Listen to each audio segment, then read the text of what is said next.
All right, ladies and gentlemen, looks like we are live. Welcome to the Secrets of Saturn live stream, number 7, Our Cybernetic Future. Joining me today is, of course, Wayne McCroy, as always. The Great Baldini will be joining us, and for the first few minutes, you may not know him, and you probably love him. Randy from Houston is going to talk to us a few minutes because he is actually going to be our first sponsor for the live stream since this thing is building really, really quick. So, gentlemen, welcome. Hello. Good evening. Good evening. Mr. Bryant, are you with us? Good evening. Welcome to Secrets of Saturn Live. Yes, I am here. Houston is calling. We don't have a problem, at least not that I'm aware of. So, no, not today. I also want to say hello to The Fringe FM. We should be going live there as well. And, well, hopefully I didn't forget anybody. Hi, Crow777 if you're listening, and everyone else that I love out there. So, Randy came to me yesterday with a very interesting idea. He wants to do a sponsorship for the live stream every week, and it's on a product that he's been working on. And we actually did speak about this briefly on TFR when he was first starting the business with it. But Randy, let's talk about that for just a minute before we get into the cybernetics thing. Sure, let's do it. What you want to know? All right, so what it is, to just do real basic stuff here, is an engine oil treatment, right? Correct. It is an engine.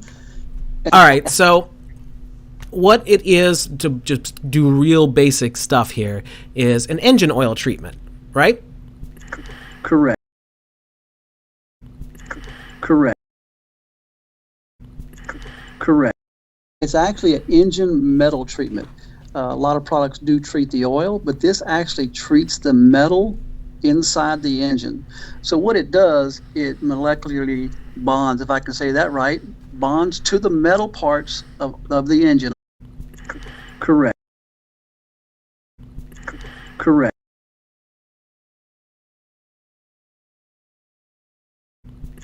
Correct.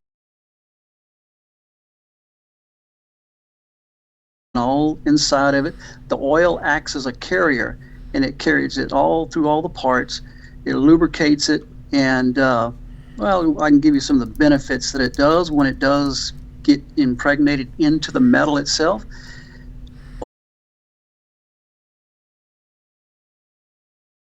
Overall performance of your engine will be a smoother idle, more horsepower, better fuel economy, improved compression, lower oil consumption. Your temperatures and all your parts the temperature will drop down a little bit. Matter of fact, I had a Corvette at one time which had the oil temperature gauge on it. It dropped my oil temperature by 20 degrees. You know, everybody knows that heat will kill an engine over time. But what you're doing is just lowering the friction, which that's the name of the company and the website and of the product. It's called Lower the Friction. So it decreases your emissions. It slows down the oil additive breakdown because, you know, oils have additives put into it, so it slows that breakdown, makes your oil last a little bit longer. Corrosion resistance gives you a better startups. In other words, in cold winter days, you hit that starter, it'll just pop right to it. Also, it lowers the amp draw on your starter. Now you say, well, how does that do it? Well, if your engine is turning over easier, your starter doesn't have to work so hard to start the engine. So there's a lot of different benefits to the treatment of the metal and making it all work good. Questions now? Well, let's just boil it down. It will help your engine to live longer, and it will, Absolutely. and this is the best part, I think, right off the bat, it'll help you get better fuel efficiency. You'll get better miles per gallon with your gas. Absolutely. Absolutely. I'll give you an example. I've got a cargo van. Now, I have two different businesses. My other business is a mobile detailing service where I detail aircraft, boats, trucks. Today, I was actually working on a crane today. On my drive back home, now I drive conservative. I don't hot rod my van or anything because it's got 216,000 miles on it. I have treated the engine. Now, according to the paper on the window when you buy the vehicle, my van is supposed to get 16 to 20 miles per gallon with no load in it. I'm carrying upwards of 1,200 to 1,500 pounds of cargo in my van. Today I got 25.8 miles per gallon coming back home today.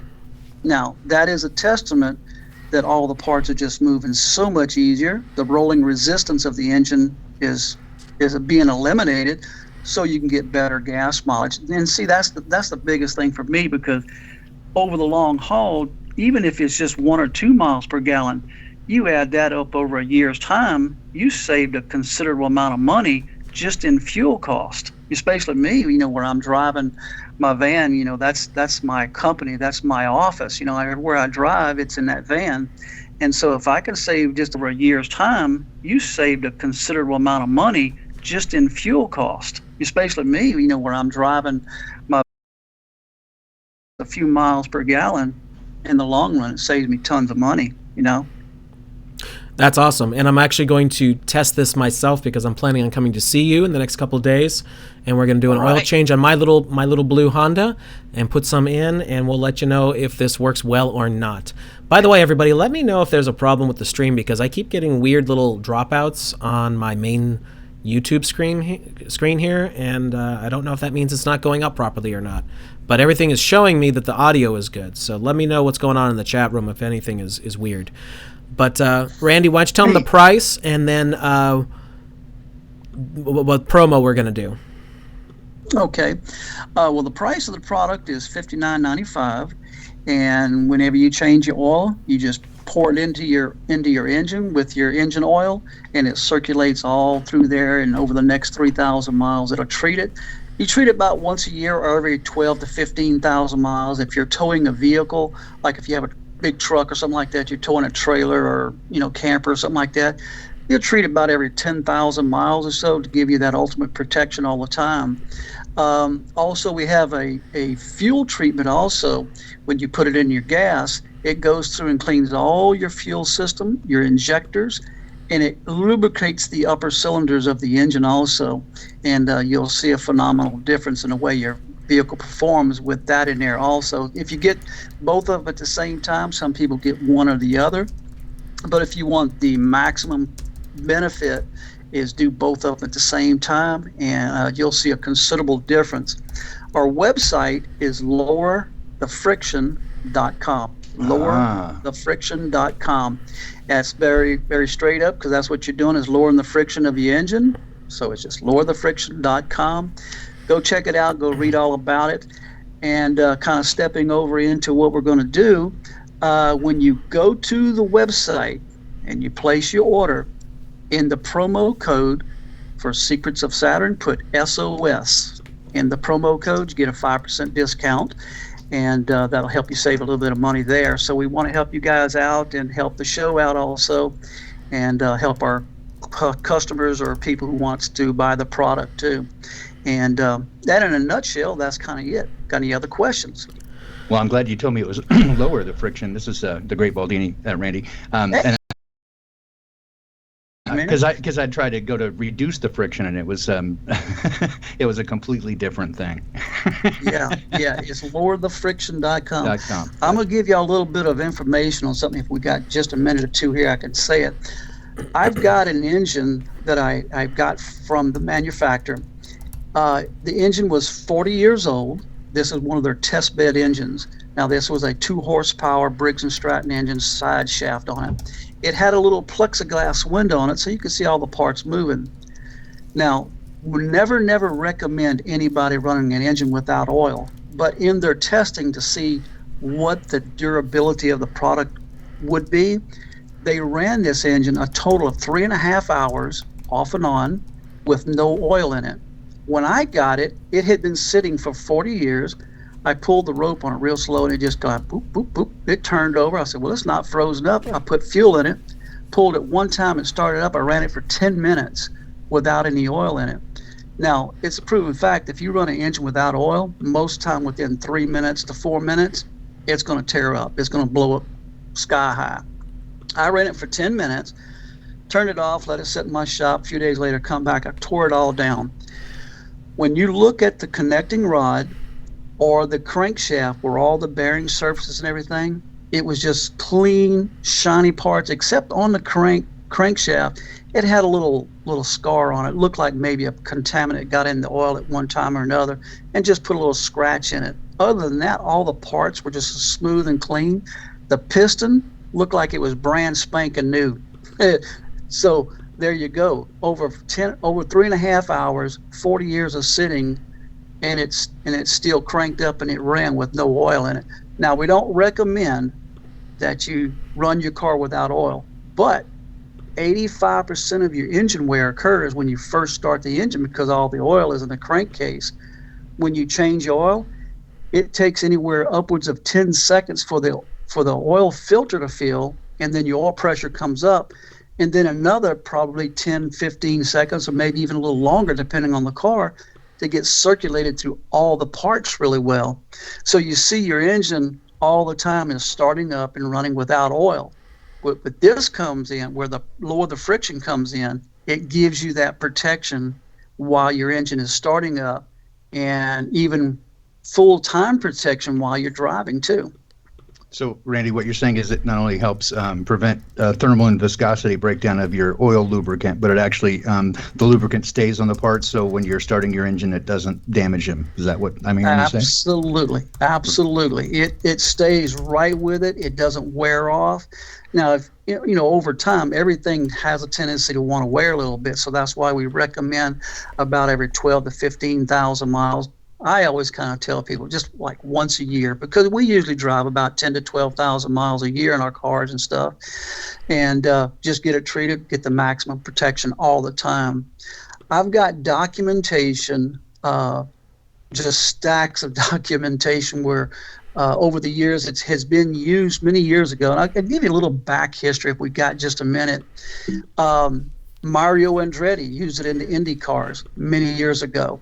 Race car driver, dragsters, 18-wheelers, aircraft, a lot of these vehicles have used the product, but over time, you know how it goes. A lot of times companies come in, try to buy off the companies and mess them over, and the gentleman had really been messed over really bad, and so his product just kind of disappeared off the market for many years.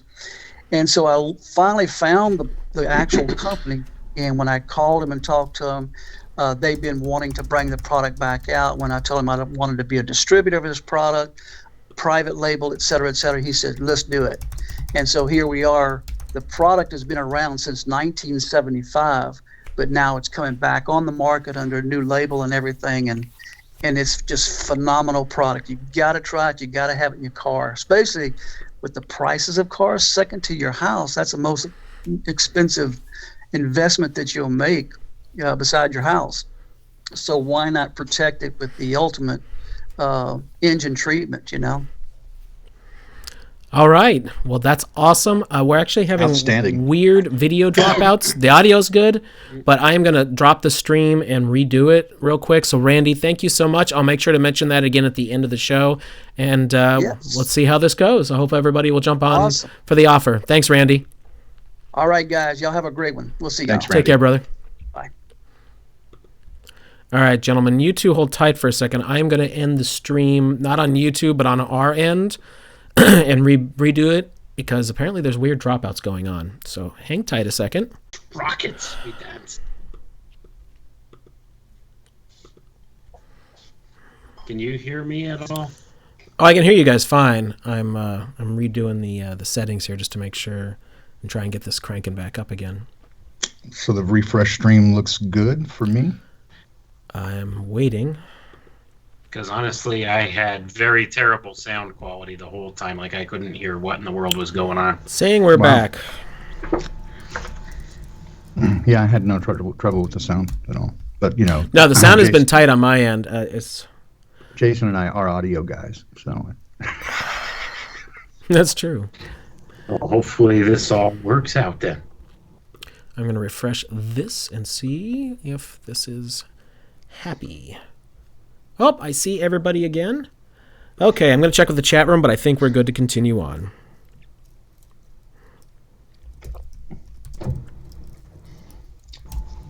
Are we okay?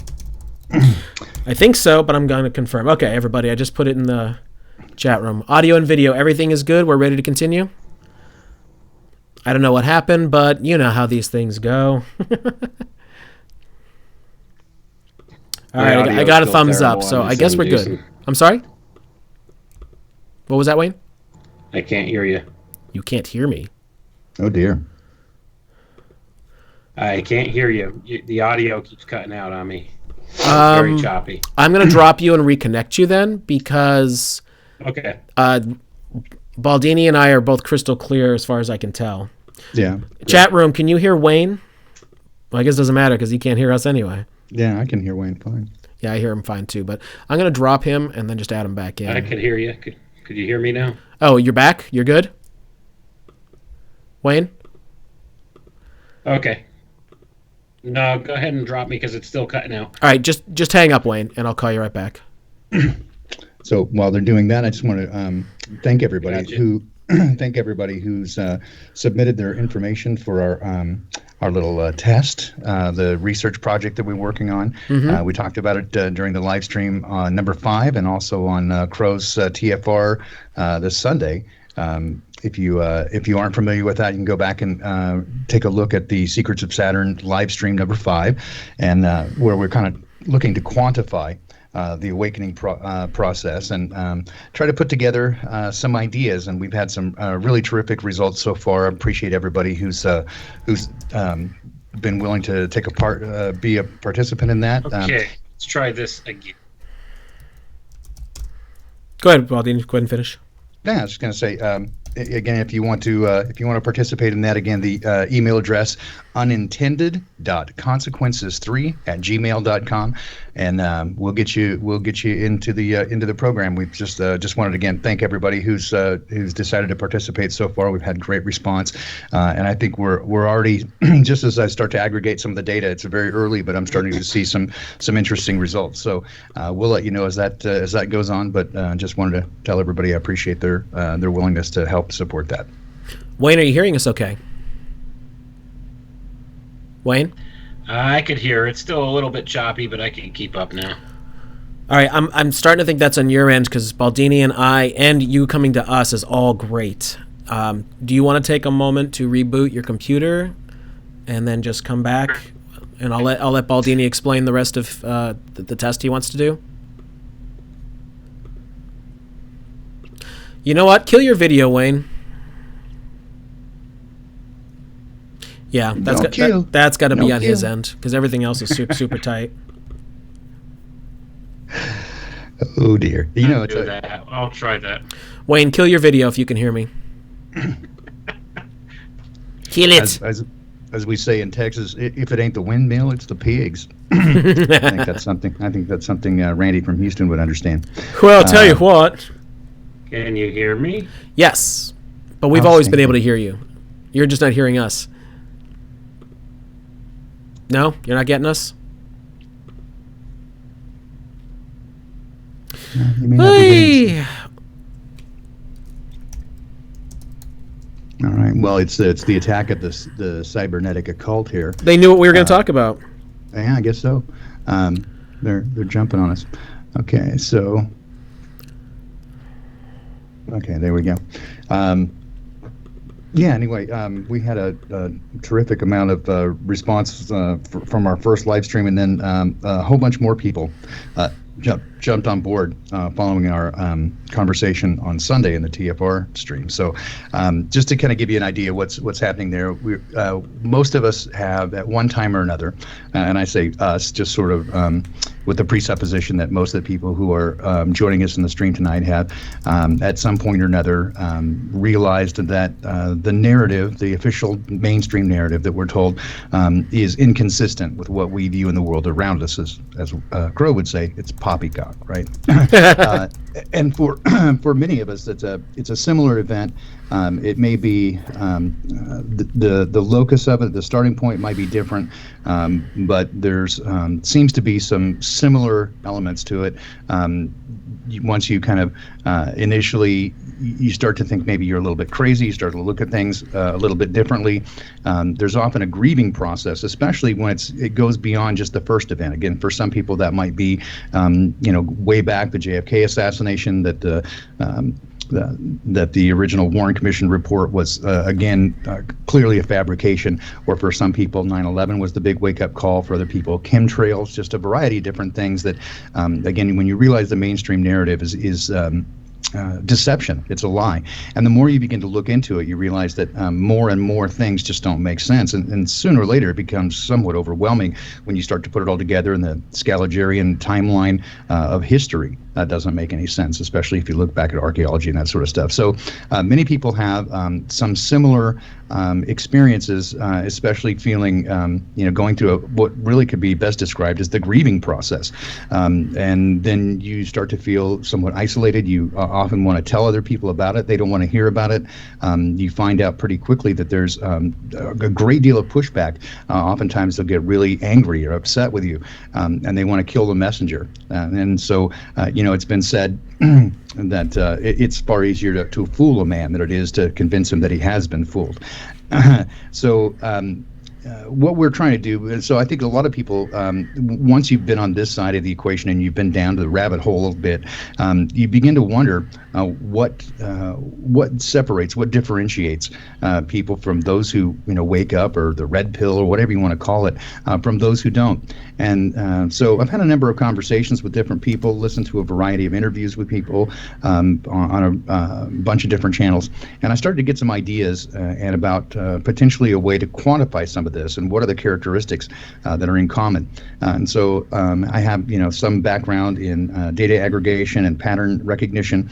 So I was kind of looking for ways to really quantify this and actually put some hard data into it. Of course, we don't have access to the kind of data that our friends at the alphabet agencies and Google have, and frankly, I kind of don't want it. I mean, they're using it for nefarious purposes, but we're just looking for some similar things in common. And so we asked some people to participate in kind of a study and let us know a little bit about their experience. And so we've had great response so far. Again, some very interesting early indicators, and so we'll let you know more as those become available. But if you want to participate in the study, again, just hit me up at unintended.consequences3@gmail.com.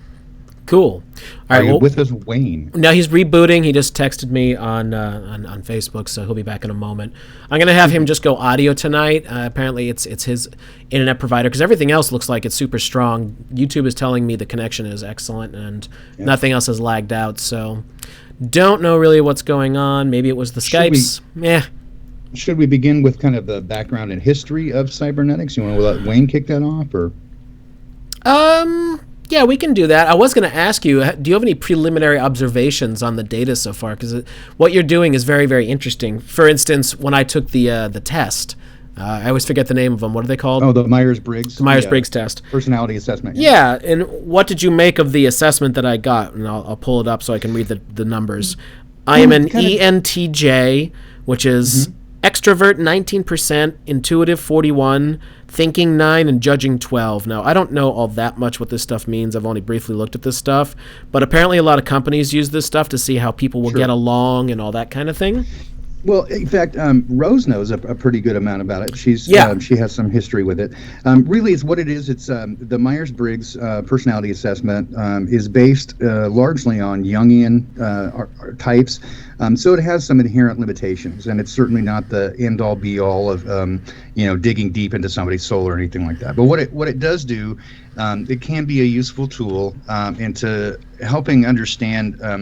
So really, the way that we learn and the way that we navigate the world primarily is, I guess the way to put it, is that the way we intake and process, prioritize, and group data, and really the way that neuropsychology works and neuroplasticity is that how we take in information and the way that we group it really gives us so then kind of, I guess, dovetails a little bit with cybernetics is then the feedback loop is then how we then approach the world. So we use our experiences in a certain way, and then based upon that, it's the way that we interact with other people, but also we interact with the world around us. So your results being the two middle letters there, intuitive thinking, didn't surprise me at all. In fact, so one of the things that I saw is that a lot, yeah, I hesitate to go too deep into this because I don't want to influence anybody's, undue influence on their results. But so when you take the test, right, so the reason a lot of corporations use it is some people think it's always going to tell me what to do, or it's like one of the like you go to your guidance counselor or something, right? Oh, you should be a vet tech, right? No, it's nothing like that really. What it does is it basically describes the ways that you process and data, and like for example, extrovert, introvert, right? So which are you? And a lot of people can be either borderline on that or very wide apart. And so for example, intuitive is the way that you intuit things versus what you might do is get information from an external source. So you rely more on your internal experience than you would rely on an external source of authority.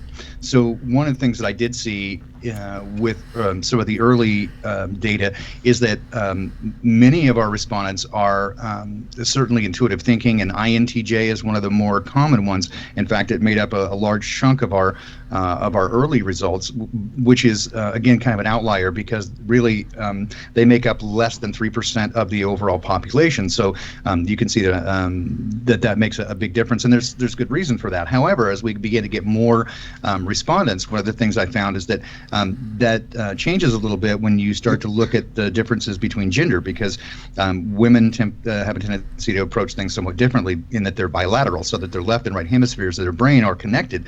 And so it's often been said that women don't feel anything they don't think, and they don't think anything they don't feel. It's a and men are, I guess we could say, brain damaged in that we are one at a time, right? So we're either logical or emotional, which often explains why men do really crazy, stupid things. We drop our emotional side, our logical side, and go straight into emotion and become overcome by it. And then when you come to your senses, then you literally come to your senses. And then so men compartmentalize a little bit better. So the results, and this was a little bit of a surprise to me because I didn't think of it in that way, that there are differences by gender in this process in terms of how people approach the data and what woke them up. So I'm going to be fascinated to dig through this information and to find out the corollary stuff. It's going to be, I think if nothing else, we stand to learn a great deal. One of the things I think we'll cover tonight is that one of the things that I discovered sort of early on in the process of what's happening to us, this full spectrum programming that we get from the media, is that largely what I would call like the hypnosis or spellbound that people seem to be under is a result of, it literally is kind of being under hypnosis or a spell, in that it has to do largely with the power of suggestion, and that some people are more suggestible than others, and some people can't be hypnotized. And so these things play into it a little bit, and we'll see as we look into the history of cybernetics, right, is that early on in the early 1940s, they were getting very deep into basically mind control with hypnotism and conditioned reflex with what they were calling cerebral inhibition. They were literally trying to learn how to mass mind control people.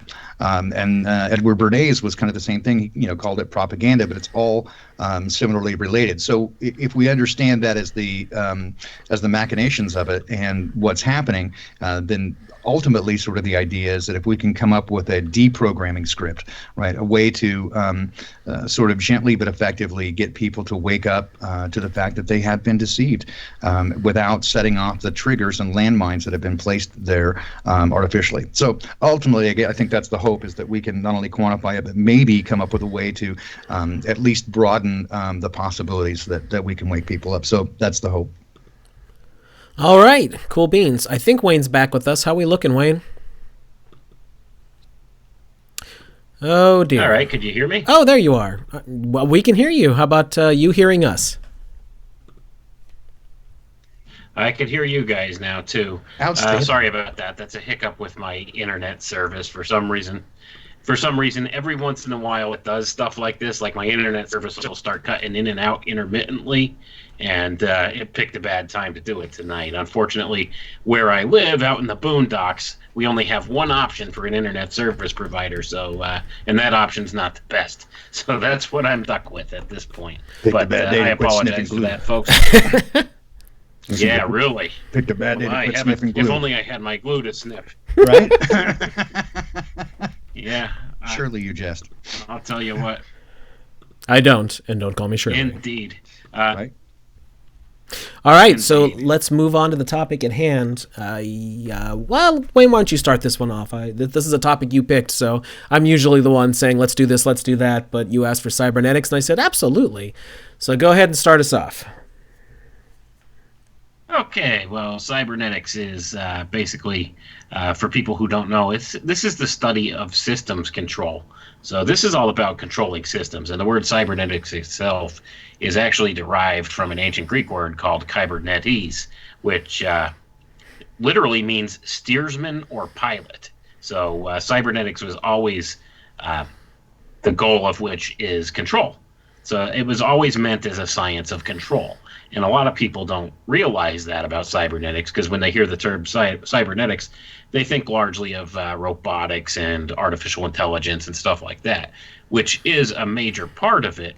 But the basic premise behind all of it is cybernetics is a systems control science. And this is what they do and how they look at things. They approach things from a whole systems perspective and figure out the best means of control of the entire system. So that's the approach these people take when it comes to cybernetics, and much of the early cybernetics work was started with the Macy conferences back in the 1940s. And Jason, I know you know a little something about that. You and Crow have done some shows about the Macy conferences and the Macy Foundation. Absolutely. So that's where a lot of this stuff finds its roots, is way back with those Macy conferences. So cybernetics was started part and parcel with the whole Macy conference thing. So these things have become now, famous or infamous, depending on how you look at them. A lot of big movers and shakers in the science community came together in these Macy conferences and exchanged ideas, and they came up with these whole cybernetics ideas. The term cybernetics was coined by a gentleman named Norbert Wiener, and which is a great name, by the way. But he termed Mercy pretty much, yeah. But he coined the term cybernetics, and this has been used as basically the means of control of the power structure ever since the late 1940s and early 1950s. This is what they use in all facets of our society. Even economics is a cybernetic system. When you look at it that way, whole economies are controlled via the cybernetics principles. Basically, our education system, also a cybernetics control system. Just about everything you could think of. This is the approach they use, and this is a total opposite. Go ahead, Baldini. And no, I was going to say, Wayne, wouldn't you say? I mean, the original coining of the term cybernetics came back as far as the 1830s, right? 1836, and they were using steam engine logic in England. But really, the big shift in the 1940s with the Macy conference and not the Macy's parade, right? With these Macy's conferences, that they largely went from systems control in a manufacturing context to cognitive control with these Macy conferences in the 1940s. Would you concur with that? I would say that's probably a pretty good assessment. Yeah. Yeah. This is where the modern science of cybernetics comes from, is what we should say. I guess that would be the more apropos thing to say, correct? Yeah, and it so basically systems control from a top-down view using interdisciplinary studies and primarily the use of a logic-controlled feedback loop, right? So that the information gathered from the first round of application. I mean, basically, it's using a form of teleology, right? Which is essentially goal-oriented So the understanding of like telos, right, a goal. So teleology, the understanding of a process with a goal, with a specific purpose, so that you get an output ultimately, right? So that you have this feedback loop that is supposedly continually improves itself, and this is why artificial intelligence and robotics is so closely aligned with cybernetics, and why many people have conflated it, with the modern use of cyber everything, right? You're a Cyberman, right? They think that means robotic, but again, cyber, as you pointed out, literally goes back to the piloting of a ship, right? And it really implies precise control, masterful control, and it's really and really the when you go back far enough, the Latin translation of that, when you go from Greek to Latin, becomes government, mind control, right? Literally government, to control the mind. Absolutely. You're 100% correct on point with all of that. What could be said about it is this is also a science that's been used to hijack systems and take control of them. Mm-hmm. And they do this through a mechanism that they call a causal circuit. So they create this causal circuit, and when they do that, they can hijack the feedback loop and take control of the system. And that's what they do with a lot of these different things. And I cover this ad nauseum in my autism epidemic book, because this is exactly what's going on with brain science right now. Mm-hmm. And that's how the autism epidemic and various other mental disorders and things are all related back to cybernetics. Because in my estimation, I see this as being an engineered condition. So and this is where it derives from, is directly from cybernetic studies of different psychological manifestations of things. So that's what I point out in the book.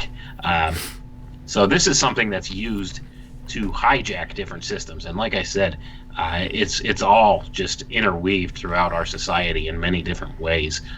Basically, any of these major systems, economic systems or government systems, anything of the sort, this is all steered and controlled by cybernetics. And this is how the powers that be, very few people at the top of the power structure, control what's going on in the levels below them.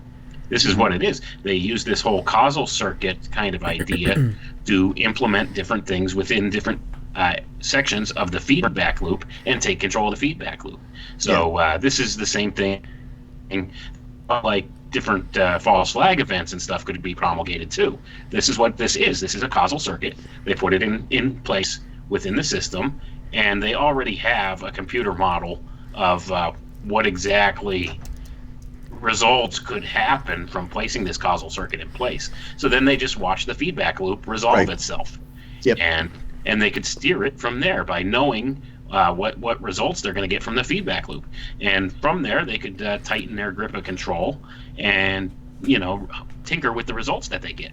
So that's what they do. And a false flag, this is a perfect kind of an example of how a causal circuit could be used to hijack a system. Sure, it's a reflexive feedback loop, right? So, I find it really fascinating that one of the main premise of the cybernetic control, right, is to take a holistic overview with, again, interdisciplinary addressing of it, and yet what the power structure has done is flipped everything over into deconstructivism, right? So that even the idea of a university, right, it's supposed to be universal. You're supposed to learn everything, and yet what happens is it becomes compartmentalized.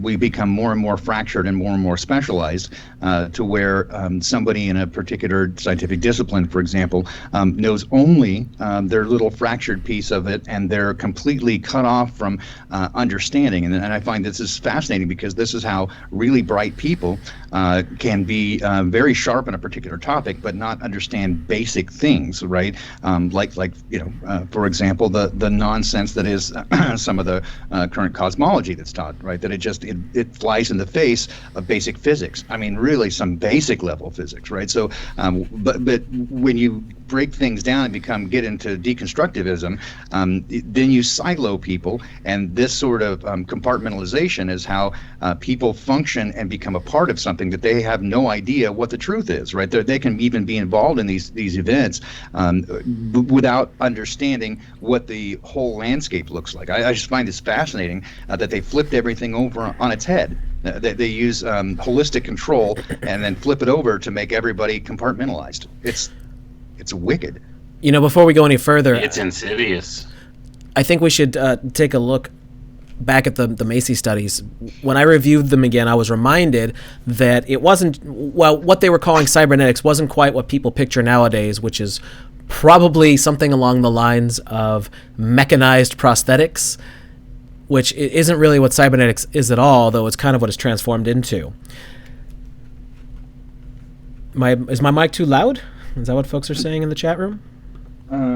I think we did. I mean, when you ran off with Pluto, that's exactly what we were talking about. Is that while people often consider cybernetics, they kind of conflate that with having to do with technology. That's really that's really a conflation of terms into something that's not. That really has to do more with the steering and control mechanisms, right? Right. Well, I got you. But what I'm saying is, back in the time of the Macy's conferences, what they were doing was it was a group of different things all being put together, and it seems like they were setting up for what was going to come, things that would later tie into transhumanism and all of that. It was different studies. It wasn't just one thing. It wasn't just cybernetics. It was like this different group of things. I think this is really important. They were looking to the future, and it really was kind of like a futurist kind of group of conferences, because they lasted for years, and it looked to me like they were setting things up for what they were predicting was going to come. Now we're at the point where transhumanism is becoming a real thing, a physical thing. There's actually mechanical apparatus that can do things that certainly couldn't have existed in 1940. By the way, they brought in some of the biggest thinkers of the time, like Margaret Mead and Warren McCullough were two of the huge people, and they brought in people from all kinds of different disciplines. And I think that's when I talk about the kind of holistic overview, right, is they're using this interdisciplinary thing where they take all the different aspects and sort of use every angle, so it does become ultimately full spectrum programming, right? And going back to what Wayne said about the feedback loop, right? And this is exactly what we talked about on the Crow 777 podcast some time ago, right? With the mass surveillance and data scraping, is that what they're doing is creating a way to predict these things, right? So they, with data being the most valuable thing, they gather all this data so that they can accurately predict. And then, as Wayne pointed out, that they do these different events. Some of them seem really crazy until you understand that what it is it's a reflexive feedback loop. They put out something and to see how people respond, and then they readjust and do it again. By the way, before we go any further, Matthew Ross, for $10 Kiwi dollars from New Zealand, is asking, thank you very much for that, by the way, on the super chat, with nano machines bots, how small are they? For example, AMD, and that's a processor company, if anyone doesn't know, kind of like Intel, are using 7 nanometers. Are they made from silicon? As far as I know, everybody's still using silicon. They haven't reached, there's a point, and I'm forgetting what the term is, but there is a point where they say they can only make the threading so small where the heat expansion as electrons are going through there, no matter how much they cool it. They haven't reached that point yet, but there is a predicted theoretical limit that silicon chips will get to, that they can't make them any smaller, therefore any faster. That's actually why, how many years ago now? Probably the early 2000s, they started switching over to multi-cores and things like that so that they could get more processing speed without just making a processor smaller and therefore faster. But yes, to my knowledge, everything is still silicon for the moment. I don't know if either of you gentlemen have another thing to comment on that. I just read a report today, Xenobots, and I think they're down to 4 nanometers, and they're using frog stem cells as it's a biological bot, a reconfigurable organism, and University, Tufts, University of Vermont, and Weiss Institute at Harvard combined. So they're using biological materials, stem cells from a type of frog, and they're called xenobots, and they're down to 4 nanometers, and they can group together, and basically they're living machines. They're really getting into organized organic bots now. African frogs, so Xenopia syllabus, and that's where they get the Xenobot, and they're down to 4 nanometers. So they do have now a living machine, at least the basics of it. And so again, I say if they're releasing this information, they're 2 decades further than that minimum. Into what's actually happening. So the possibility of this being part of what we see in chemtrails or that sort of stuff is, it's it's concerning. I mean, again, don't want to throw out any fear porn or anything like that, but certainly at that scale, 4 nanometers, man. Just to kind of add to what you guys are saying too, Baldini, I did see that report, and I reported on that on my Files from the Conspiratorium page on Facebook. But aside from just that, aside from the fact that they could use living proteins and stuff to construct these nanoscale nanobots or nanomachines from the ground up, they've also invented back in 2014, which was released to the public, something called a nano FSM, or nano finite state machine. And this eliminates the whole problem of Moore's law. So because these things are actually little microprocessors in the nanoscale size, which could actually combine their computing power together and overcome Moore's law, according to what I've read. So when you look at this possibility that you could have this nano-sized computer processor that has the communication capacity with other nano computer processors, and they combine together and group together in groups, the computing power could be enormous with enough of these machines. And you combine this now with the ability to combine organic material with it to build these things from the ground up, and you're looking at whole networks that could be created. Yeah, so that's the, I think for me, the interesting part. I mean, certainly that I would be interested in if I were doing a research lab, right? But I would also have concern with being on this side of the fence, is that as an organic system that could be introduced inside the body. I mean, they're already talking about the research is to deliver drugs and assist with environmental remediation and that sort of stuff as a biological component. But I think that if you can get it to cross the blood-brain barrier, then you're looking at a whole nother ball of wax there. So it's really, without, all I've done really is, again, read the abstract and see what they're what they're doing. The idea at this point is to use these as to create on-the-fly medicines, right? So that it basically gets introduced into the body, it assesses what's going on and reconfigures itself to attack it, sort of like a programmable white blood cell, if you will. So again, it's just it's an interesting thing. Again, my point is not to go, oh God, be terrified. I just it's there's a lot of technology, especially in the organic stuff, and we have several firms here in Seattle that are specifically working with rewriting genetic codes using CRISPR and other technologies that are, again, pretty interesting, but it goes right to the idea of transhumanism, right? To combine organisms or organic life with technology, and it does seem like that is a really, really strong push at this point. Absolutely, that's what it's all about. All this stuff is intended, absolutely, 100%, to bring about the transhumanist future. That's what they're aiming to do with these technologies. They introduce them as good medical technologies, which, this is good. I mean, if you have on-the-fly medicine that could adapt for an individual person for their individual needs, that's great. But at the same token, there's the potential for misuse for this stuff. It's a two-sided coin. Well, I think that's true.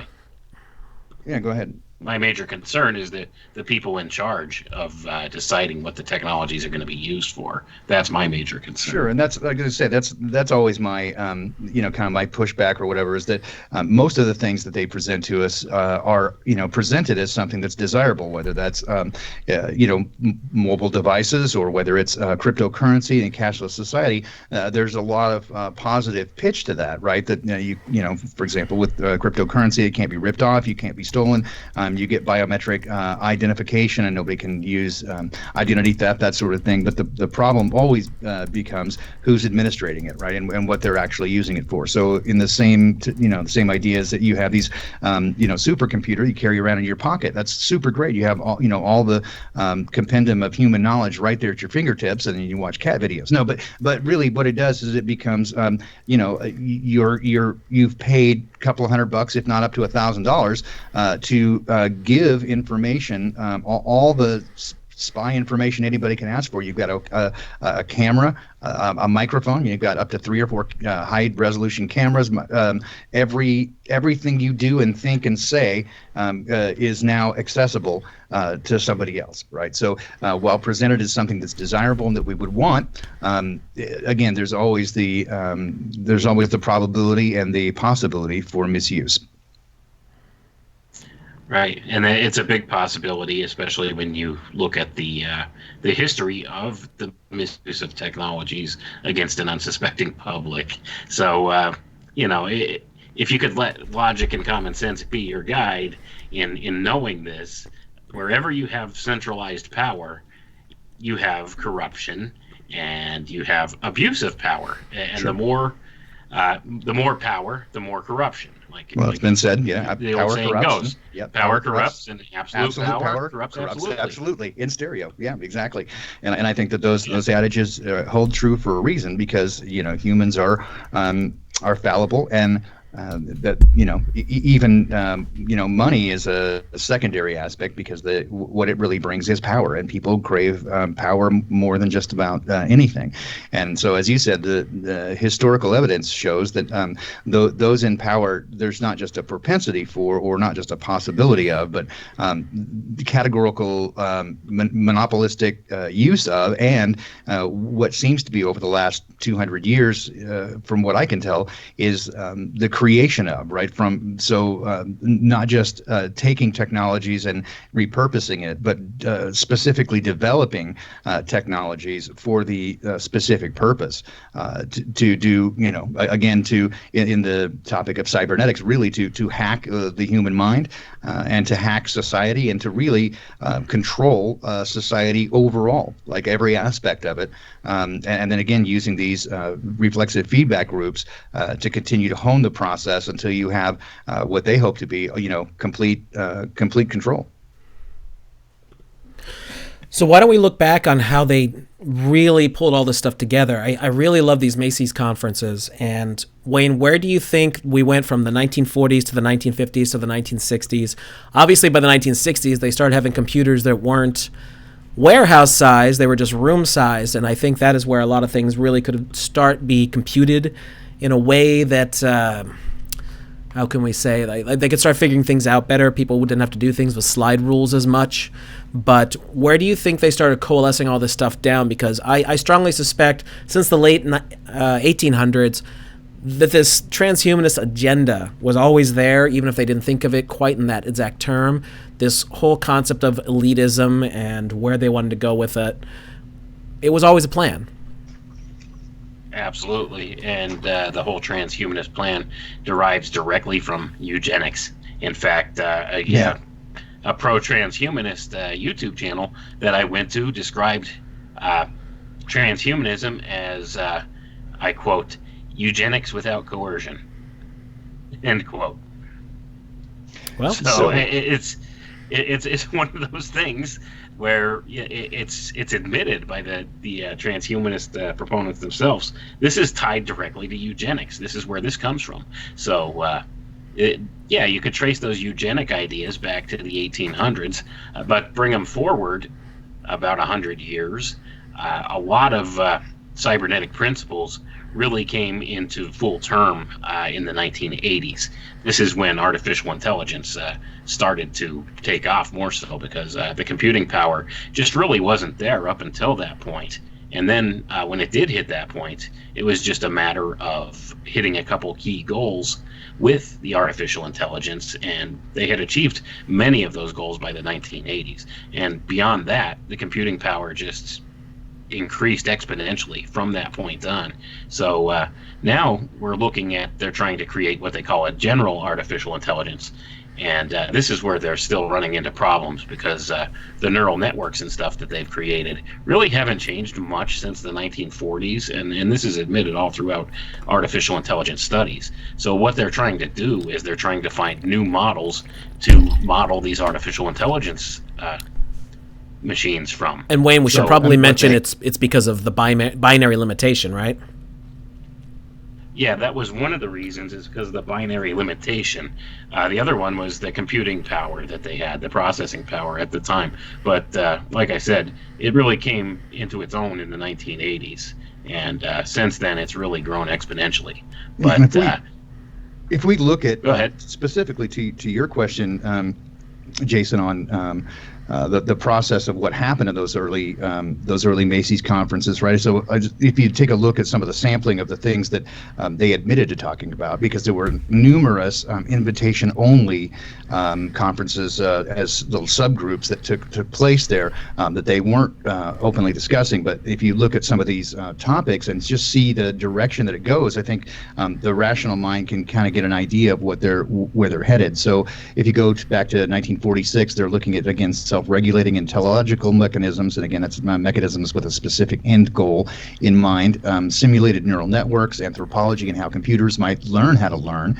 This is all, again, the basis of AI. Objective perceptions and feedback mechanisms, perceptual differences due to brain damage, and compulsive repetitive behavior. 1946, again, teleological mechanisms in society, and then concepts from Gestalt psychology. In 1947, child psychology made up a huge portion of it. So again, looks like they're going back to the very basics. 1947, analog versus digital approaches to psychological models. 1948, the formation of I in language, how enneagrams became more, we began using I more and more and more, became more me-centric. In 1949, looking at neurons and their connections, and then memory, and then they're looking to put together physics and psychology. 1950, again, analog versus digital interpretations of the mind. They're going back there. Language, symbols, and neurosis. Intelligibility and speech communications. 1951, information as a semantic, decision theory, feed forward, small group dynamics, behavior versus true communication, type of language needed to analyze language. 1952, the relation of cybernetics at the micro level to biochemical and cellular processes, complexity of organisms, humor, communication, and paradox. And you will see, again, almost a direct line here between seeing humor being used as a means of kind of weaponized, like where they introduce revelation of the method through humor. 1953, studies on the activity of the brain, semantic information and its measures, meaning and language. And again, these are very corollary with when they start looking at the language. This is, again, right about the time when Marshall McLuhan talks about the change in language, because here you have a whole generation of people now who have, at this point, they're looking at the difference between those who grew up before radio and after radio in terms of when they became literate, right? So that the difference in the 1950s, you have people that grew up on radio. Prior to that, they grew up without it, right? And then so once you get past the 50s, now you have a whole new generation that's growing up in another electronic media, television. So if you look at these things in corollary with what's happening in other areas, I think you can draw some pretty direct lines to everything that they talked about became instantiated within very short period of time through electronic media and society. Mountain Smithy for 555. Thank you for the super chat. The divine right of kings is a combination of the third and fourth major tenets of Satanism: social Darwinism plus eugenics. the definitions. I assume that's where the quote comes from. I'm not familiar with that. You should put in the chat what that is and where that comes from. Wayne, does that sound familiar, or Baldini, either of you? I think I've heard of something similar to that before, but I'm not familiar with the source. So if the well, look if at they the could go citation. ahead and post that. Yeah, I'll look at the Yeah, post citation that in of the the comments. of the definitions. I understand social Darwinism and eugenics. And eugenics was the foundation of. It was a highly regarded. Science. I mean, if you want to call it that, from the 1920s to the late 1930s and early 1940s, until it became part of the central tenets of the Nazi philosophy and epistemology. And so then it kind of became looked down on. But it would really, if you look at it closely, Margaret Sanger, who founded what is now Planned Parenthood, that was her primary goal, was eugenics, right? So, gee, what a shocker! I know, right? Who'd have thunk it? I don't know. But just to add to what you were saying before, all those studies and stuff you cited fell under the auspices of something called the Bateson Project within the cybernetics movement. And this is something I write about in my autism epidemic book, because this actually was looking at schizophrenic patients. And as a subcategorization of that, at that point, up until sometime in the 1960s, autism was generally diagnosed as a form of schizophrenia, or as like a precursor to schizophrenia in children. So it hadn't really caught on as a popular diagnosis as of that point. But this is what the Bateson Project was studying, is many of these different things and how they relate to biology and physiology and stuff along those lines. So this is directly the correlation of where a lot of this stuff comes from. And for anybody who's not familiar, the gentleman in charge of the Bateson Project, his name was Gregory Bateson, and this was Margaret Mead's husband.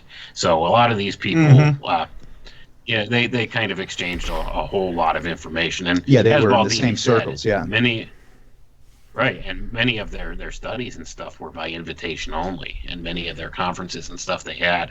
So it's one of those things where much of the data never really got out for public consumption. With a lot of this stuff. In fact, in 1954, guys, hang tight a second. We're at 9 o'clock, and I believe we're going to be saying goodbye to the Fringe FM because they're only playing our first hour. So thank you so much, Joe, who runs the Fringe FM, and we'll see you guys next week. All right, carry on. They're awesome at the Fringe. Yeah, so I was just going to mention that in 1954 they opened it up and expanded a little bit into neuropharmacological studies, right? And then directly even the wiki entry, if you go back and look at the Macy's stuff, even the wiki entry notes that several of those participants went on to take part in the CIA's MK Ultra program and psychological manipulation using LSD. So it's all tied together. There is no really separation of it. And again, I think if you look at it really closely, you see these same players over and over that show up in the same places. William Borberg, Margaret Mead, Carl Pfeiffer. There's a lot of these same guys. Lorenz. They're all kind of running in the same groups, right? And so you'll see them in these conferences as lauded research scientists, but at the same time working for the CIA and other what we would now have DARPA. They didn't have it then, but the same people, right? And it seems that, again, they're taking the direct result of these conferences and putting them into action. Right, and that's the whole thing with cybernetics is not only do they study how to control systems, they find ways to put it into action, and that's what it's all about when it comes down to it. So most of your big players in the science and academic community, the ones that are actually making impacts on society as a whole, are largely invested in cybernetic studies. And this is kind of a far cry from where we are as the general public, because if you look at how our school system operates, our subjects are broken up, our schooling is broken up into all these different subjects, little 40-minute classes where you get a little bit of this and a little bit of that, and none of these things ever overlap or cross. So This kind of keeps this keeps your attention span short, first of all, and doesn't allow you to connect the dots where you don't connect two and two and see the whole system perspective that they do. That's exactly and this is what I was one way saying they maintain control. Deconstructionism. Yeah, that's exactly what I was saying earlier about deconstructionism. They've taken it and used deconstructionism to silo everything, right? And so there's no interdisciplinary study whatsoever. And so it's sort of like they intentionally killed off the idea of the polymath, right? So that because once you begin to learn interdisciplinary skills, which to me is one of the most powerful things, you begin to see all sorts of things pop up over and over, right? You begin to see universal mathematical constants that show up. You begin to see things like Fibonacci sequence. You begin to see ratios, right? Like phi and golden ratio everywhere. And when you begin to put those things together, then once they feed you a line or a narrative that doesn't match that and doesn't go along with what you see in the natural world, you can call poppycock, right? It just does not compute. And so, you're spot on there, Wayne, is that they have taken the idea and used it in education of breaking it down and making it specialized in every class. There's no overlap whatsoever. This is also the primary purpose why people working on a lot of these major projects and stuff like that, and especially within the special access programs projects, this is why it's all compartmentalized. Need to know. So, yep. This is how they do everything. Need to know. Let's address this, man, because this is really important. People always say they couldn't keep it quiet. They don't have to keep anything quiet. It doesn't even matter what we're talking about. The way they keep things quiet is by splitting things up between however many parties they need to. Like, absolutely. The moon landing is always the great example. They could have faked the moon landings. I can't prove it 100% that they were faked, but I think that they were not as shown to us. And how? Because they had it split up between 20,000 companies. Yep, 400,000 people. And that's insane. Yeah, that's one of the excuses that they make, right? Is that, well, 400,000 people couldn't possibly be involved in a cover-up. Yeah, but every one of them made a screw or a nut or a bolt. So they absolutely made that thing, but they didn't have any idea how it got used and where it got purposed. No one was there, right? No one would have to be there to put the whole thing together. So you did your job. You were proud of it, and you were a part of something that was supposed to have been the greatest achievement in human history. So of course, you know, anybody even suggested that it wasn't real, you go, absolutely. I worked for 4 years on developing a zipper, right, for the spacesuit. Of course, you know, they wouldn't have wasted that money. Are you kidding? They could spend all they want, right? The money is not the object right here. It's control of the mind. And here we get back to, to the whole, cyber thing to begin with. It is control of the mind. It is absolute controlling of the narrative from the top down. It's a systems control with a feedback loop. And that's what we see in society. All across society, too. I mean, it's everything. It's even our whole social structure. Yeah. Information science, you name it. It's how it all works. And it's important that people realize this. People are touched by cybernetics every day, whether they realize it or not, because this is the primary control science. Like, this is what it's about. The powers that be would prefer people be ignorant of this.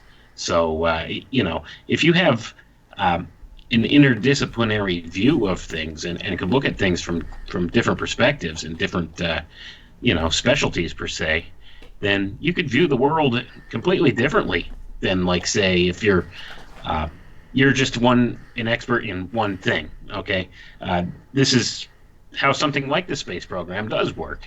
You have guys that work on rockets, like Werner von Braun. The rockets go up. Who cares where they come down? That's not my department, says Werner von Braun. So when you look at it from that perspective, it's like it's compartmentalized. When they set you forth into a specialty like that, and this is a lot of what goes on with our colleges and universities, you pick a specialty, and this is what you're going to learn, and this is all you're going to do. To the exclusion of everything else, yeah. And the only way to... That's the whole problem. Right. Just about, and they instill arrogance in people with these degrees, too. And I'm not trying to put anybody down who's got a college degree. My life probably would have been a lot easier before now if I had gone to school and finished. I went to Wilkes University in Wilkes-Barre, Pennsylvania for psychology, and it just wasn't for me, and I was kind of a douchebag when I was a teenager, and I just didn't care, you know? I mean, and I'm man enough to admit it now that I'm 46, but, you know, they instill in it, especially the higher degrees, the master's degrees, and especially anyone with a PhD, they give you this... It's almost like, here's your degree and here's your attitude problem to go along with it. Put your white lab coat on and you know better than everyone else now. And that is just the way it is. Respected authority, right? And so that no one can now challenge your view. And the only thing that you're doing is parroting what was given to you. Parroting, so that's it. You just nailed it. Exactly. So you never really did any thinking or research yourself into the nature of it. What you did was learn somebody else's work, right? So and just learn the party line. And this is exactly what we're talking about. This whole thing, right? And why I always say that the higher the education, the deeper the indoctrination, because what is natural for the human is to want to seek approval from those who are important to you, right? So it's not what I think, it's not what you think, it's what I think you think. So what we do is we put ourselves in a position to seek approval from somebody who basically lords it over us. And in the academic community, that is exactly what happens. And it's the whole point of getting a PhD is that you have your advisor, and you basically have to, if you excuse the expression, you got to blow them to get your paper, right? So then publish or die, and you have to get peer reviewed. So the only way to get in is to basically network and get your paper approved by everybody else, and all you're doing is repeating somebody else's stuff, and then you get the big slap on the back, and now you're a respected leader of the community. And then anybody else who comes and challenges that, you're gonna shoot them down because it threatens your position. And so it's a built-in network. It's a built-in basically psychological prison of thinking to not let anybody get outside the beaten path. And we see it over and over again in almost every scientific discipline, especially like geology and archaeology, where things challenge the mainstream narrative, and people who are unfortunate enough to be honest and point out things like they're finding soft tissue in dinosaur bones, or they point out that this building could not have been built in that way during that time period, they get kicked out right away.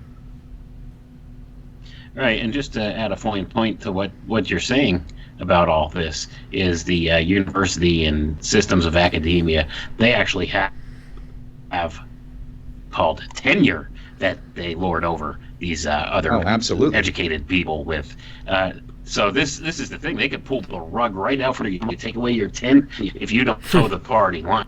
And that's kind of why these people do what they do. Well, you went to school, you learned this, you repeated what this one said, and you pushed this whole agenda and this whole thing forward.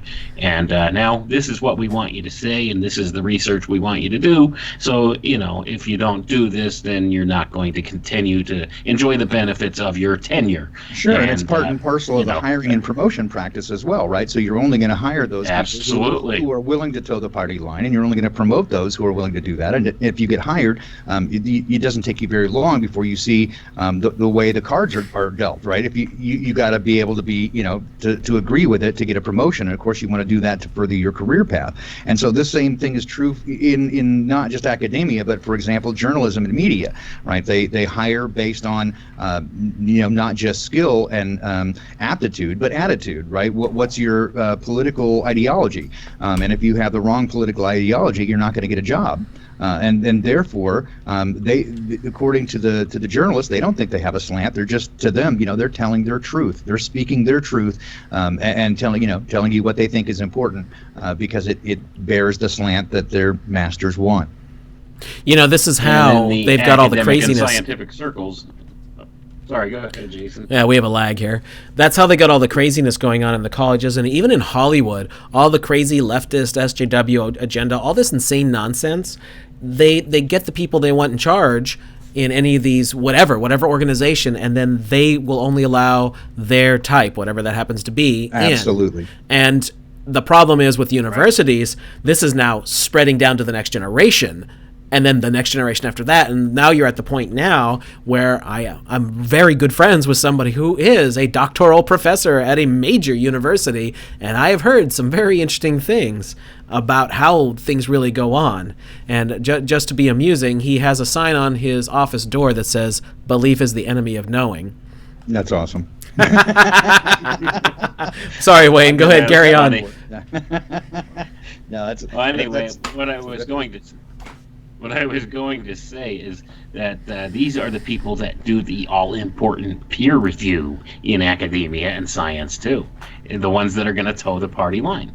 So if they see something that doesn't meet the narrative that they've been impounded in their brain and indoctrinated with as to being what the science that they're supposed to be pushing, they're going to turn it down for the peer review. So, or poo-poo it in the peer review, because that's what they do. This is how the control mechanism works. This is how you get the people in place, via things like tenure and such things like that. These different social statuses.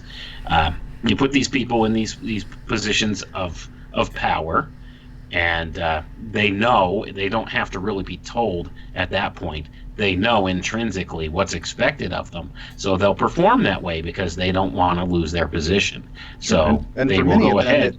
Yeah, and for many of them, it becomes a point of pride, a matter of pride, right? So it's not even, there's no resistance at all. They jump on board, and it becomes a matter of desire, right? So this matches their ideology that they want to further push these ideas and agendas. And I see this even in elementary education today, is that many of them are, as you want to say, SJWs or whatever, they have their ideologues, right? And they're pushing an agenda far beyond just education, but really they believe in a kind of indoctrination, but it's something that they believe in. They're true believers, right? So it's a very interesting world out there. That's to be sure. By the way, we should probably take a moment to mention that a lot of these scientific studies that are quote-unquote peer-reviewed are now trying to be duplicated by other laboratories, and they're not able to do it. So let's just be blunt here. A lot of what's being put out, or at least some of what's being put out, is absolute bullshit. And it's being held up as absolute science. The facts, science, factual facts. A lot of it.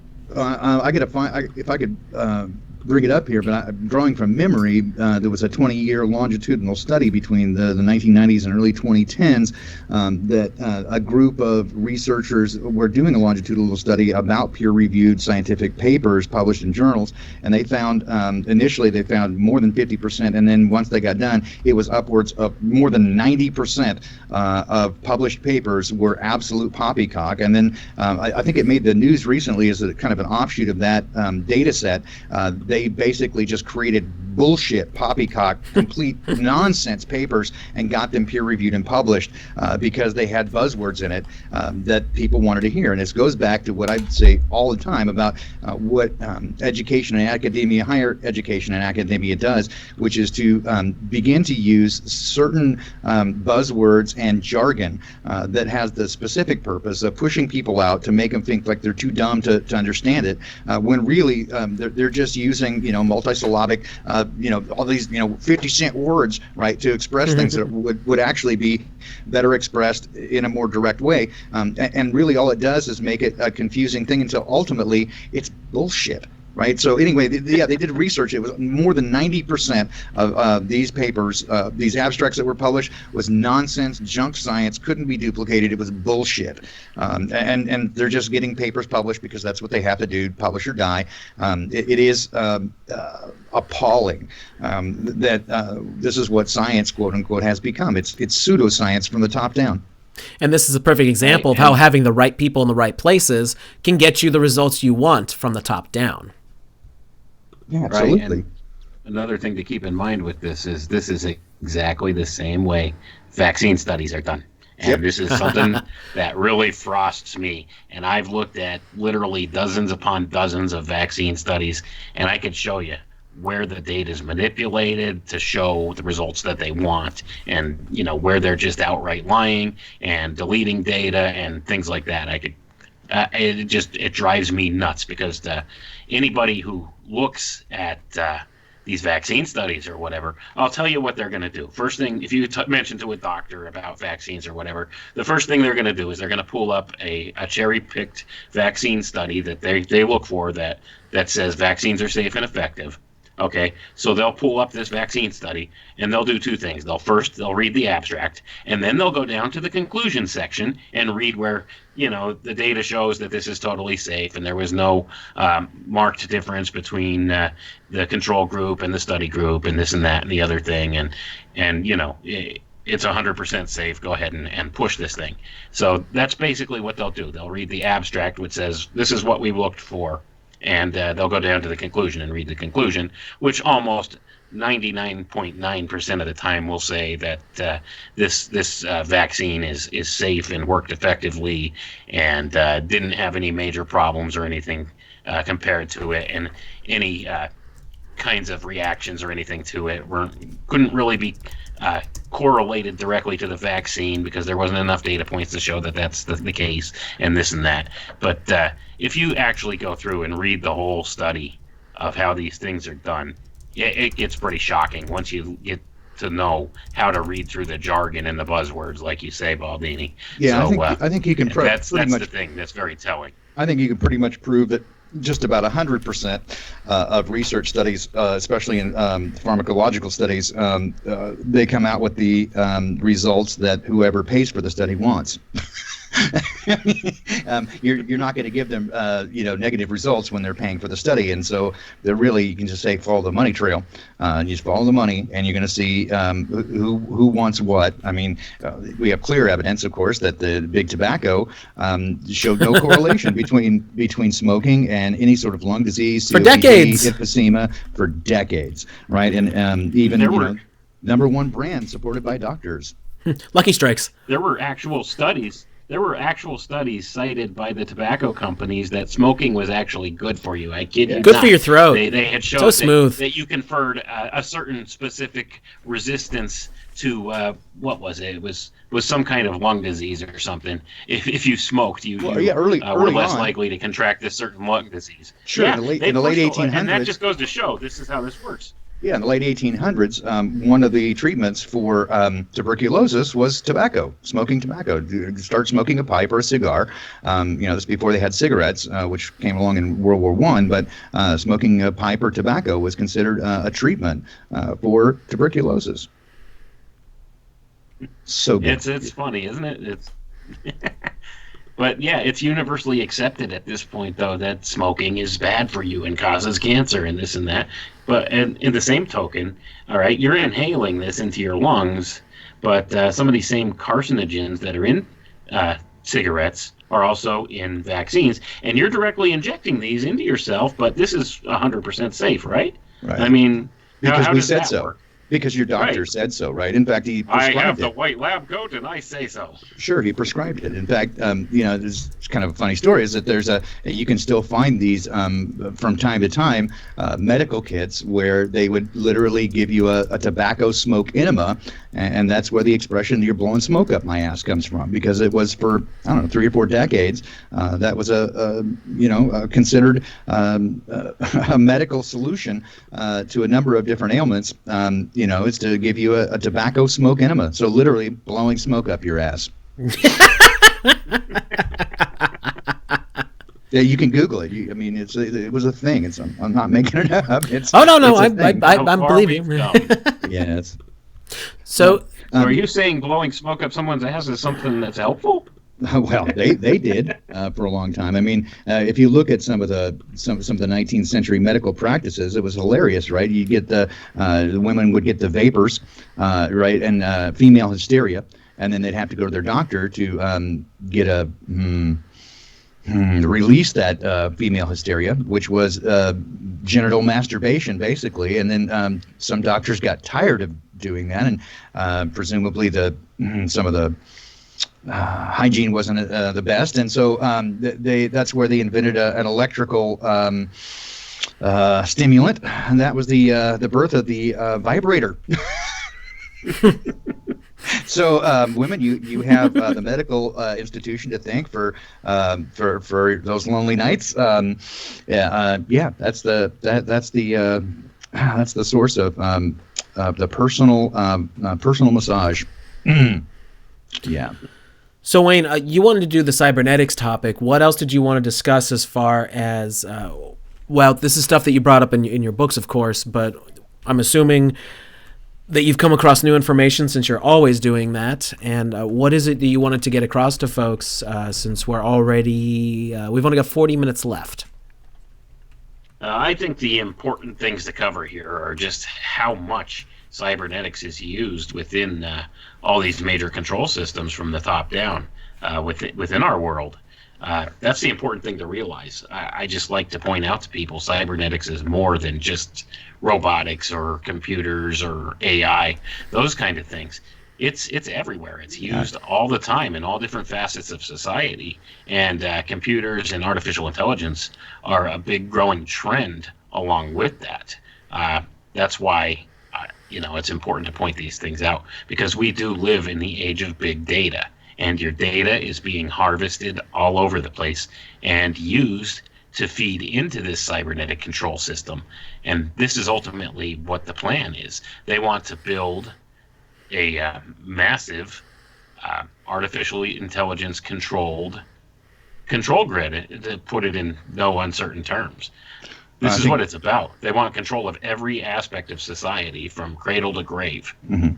I think I could go even a step further and just kind of springboard off that and say the evidence is compelling. I mean, again, I think if you just do some background research yourself, and as most of us would say, don't trust me, just go look at the data, right? Is that what we can say? I think it's a pretty easy leap of logic to see that what you see around you in terms of society and the control mechanisms around you is that it is planned out. It's been very carefully planned out over really generations. This is not an accident. What you see in terms of, for example, the political mayhem, what I call theater of the macabre, it's just it's nonsense, right? It's a puppet show. It's no more than wrestling. And with apologies to those who are wrestling fans, but at least you guys know that it's that's a show, right? Sports entertainment.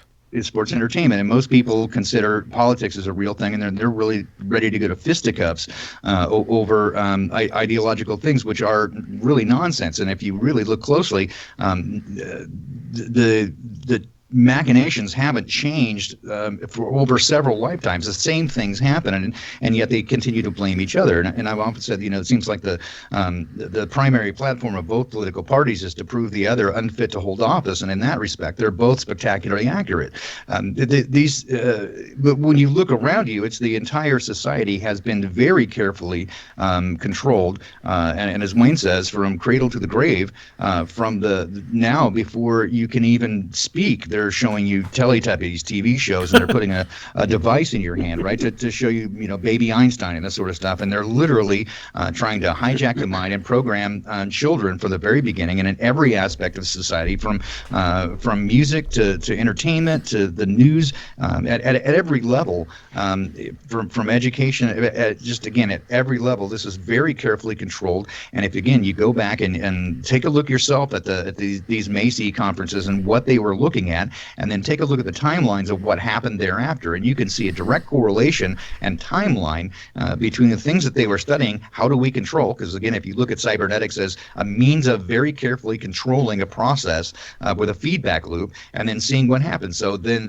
they're talking about a thing, and then something happens, and then there's a feedback loop, and then they talk about it again, and they refine the process. So we have been living in a petri dish of sociological control since before we were born. And again, this is it's not to scare you, it's to give you some understanding that it's not, this is not accidental. What's going on around you is not an accident, and as Wayne points out, it is very carefully planned to take the next step into this transhumanism agenda. It is an agenda. There's no question about it. Well, we can absolutely, it's an agenda. We can take the time to show how. Okay, so we can probably take the late 1800s as really the start of the push, or how they were figuring out how to target things and get it instituted through society. So what did we have first? Let's say probably eugenics would be the earliest thing, right? They started... I can go back even further than that with psychology and mesmerism and hypnotism. Okay. Good point. I mean, that's some of the earliest efforts into mind control. I think eugenics comes along later in the late 1800s, early 1900s, as a means of biological control. But before that, control of the mind was a big one. I mean, you go back and look at mesmerism. They started very early with that. Okay, so that'd be like mid 1800s eugenics up. could actually be. Sorry, go ahead. You and I have a terrible lag, Wayne. Go ahead. I was going to say eugenics actually has its origins back in ancient Greece, believe it or not. Yep.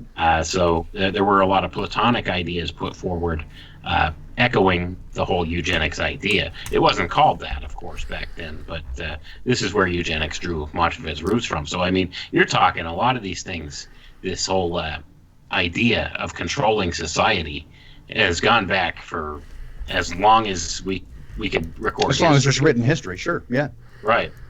So, I mean, you're looking at things like even the Hashashim. These would be what we know as the assassins now. They mastered a lot of different mind control techniques.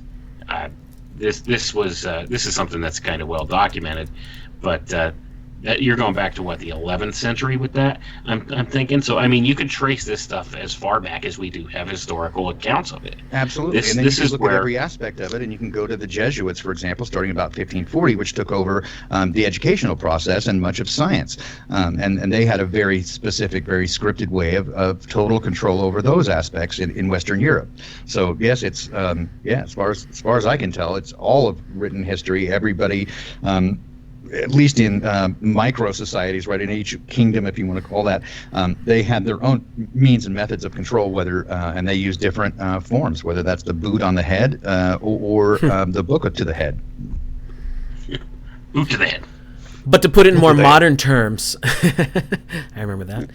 To put it in more modern terms, where would we say? So the elitists got together, started doing these little think tank groups, and all their little sitting around smoking cigars and drinking expensive brandy, and started pushing and then started pushing the elitist agenda with eugenics because they have a superiority complex, and then so we have that in the 20s and 30s. That concept gets really pushed heavily, even in the United States. And hopefully a lot of people who listen to what we do are familiar with this. But those concepts were huge in many states in the United States. Until add into it the Tavistock Institute, the Frankfurter Institute, Rand Corporation, these other think tanks that really pushed sociological control. Well, right, and those things all started coming through. It was really all the build-up to World War II, which seemed to be an oddball takeover of sorts that the bankers, of course, funded both sides. But then after that, the whole eugenics thing started becoming looked down upon because of what certain German people did. So then we changed that to genetics. But at this point, we started having more advances in things like real computers that started coming out in the mid-1940s and even helped with code breaking and things like that in World War II. And this is all mainstream stuff. This isn't even conspiracy stuff. Well, none of what we're saying is conspiracy stuff. I mean, we're just connecting the dots. I don't think we touched on anything that's actually a conspiracy tonight, other than the idea that it's carefully controlled. I mean, it's documented. It just, again, it's not well publicized. They don't want you to know it. Well, right. They're not going to give you the education you need to overthrow them. Don't be silly. But where would you guys say it went on from there? And I will. I got to step away for 2 seconds here, but I'll be able to hear you. Wayne, you go. Okay, so we're now at now we're coming back to the beginning, right? Where we started is that now we're in World War II, and this is right about the same time as the Macy conferences took place. This was side by side with a number of guys getting together in Mexico City, right? Because it was a non-combatant country, right? So it was neutral territory, and so you were having many of the Americans, the English, and the Germans and the Japanese all working together in Mexico City during World War II because it was a non-combatant neutral country.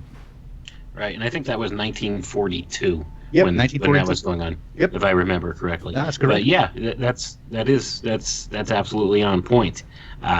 This is what was going on. I mean, this is where cybernetics arose from, is with these initial meetings in 1942, and these interdisciplinary groups that met. They hit it off so well that they decided after the war was over they would meet back again and have these conferences, which the Macy Foundation got involved with, and the Rockefeller Foundation too. Don't forget Absolutely. that. Rockefeller's got their fingerprints all over everything, and you know they got their monies involved too to make this happen in 1946 after the war was over. Well, hang on. Let's step back for a moment there. Let's talk about what the Rockefellers did and how they got their paws and stuff.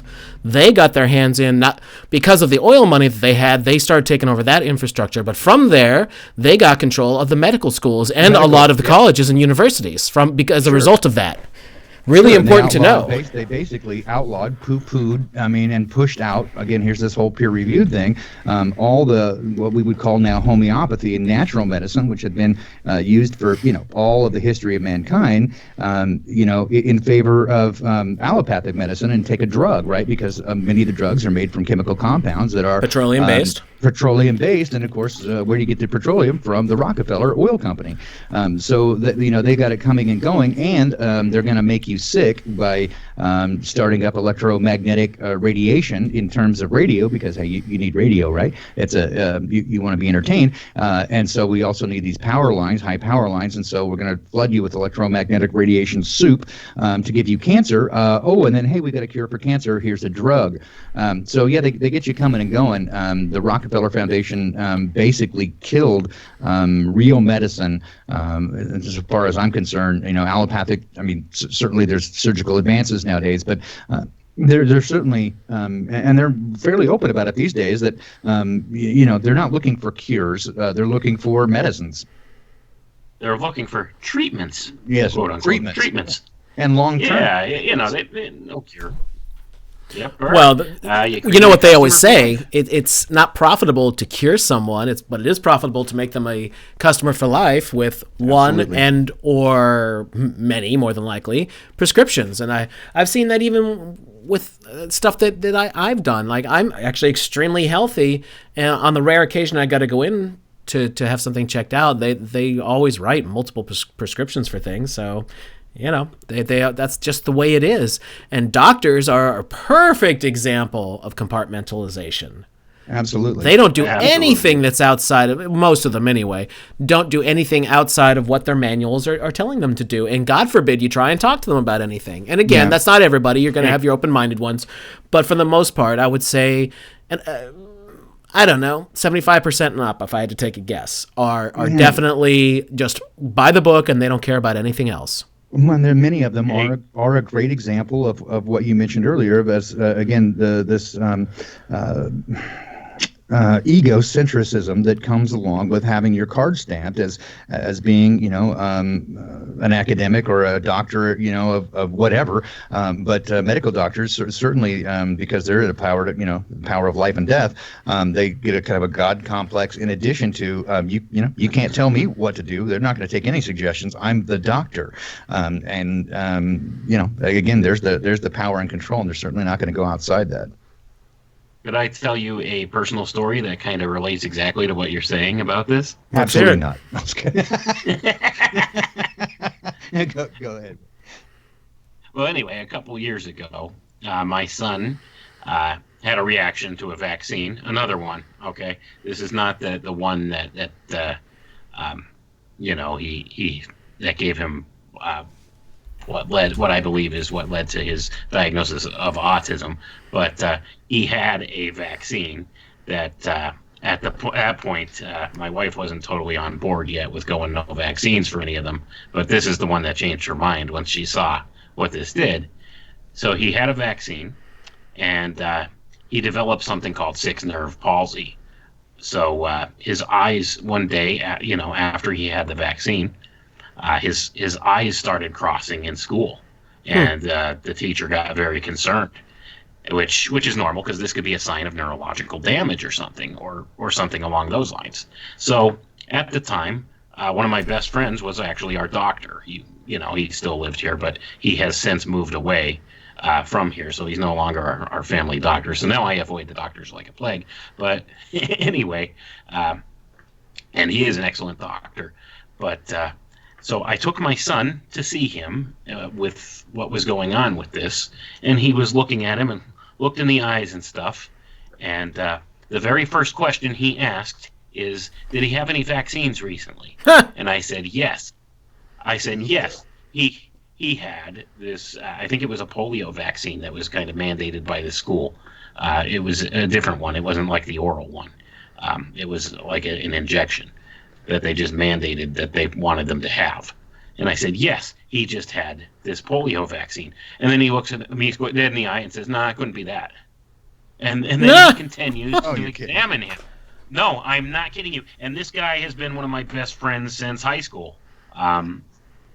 This is the extent of the programming. Like the very first thing he asked me, because I guess, they have to ask because it's always a possible, it's in their mind, they're taught, it's a possible side effect from a vaccine, but chances are it's not. Yeah, but it couldn't be that. And they're safe and effective. But this just stunned this just stunned me. This is the extent of the programming that they go through with this stuff.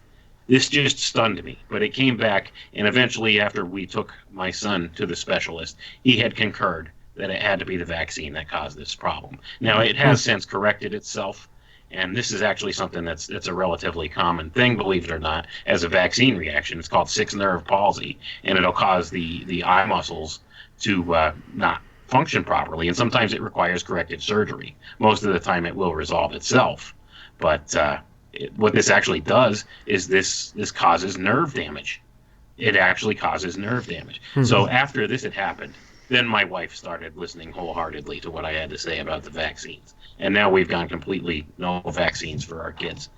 So it's one of those things where you see it, and it's just stunning.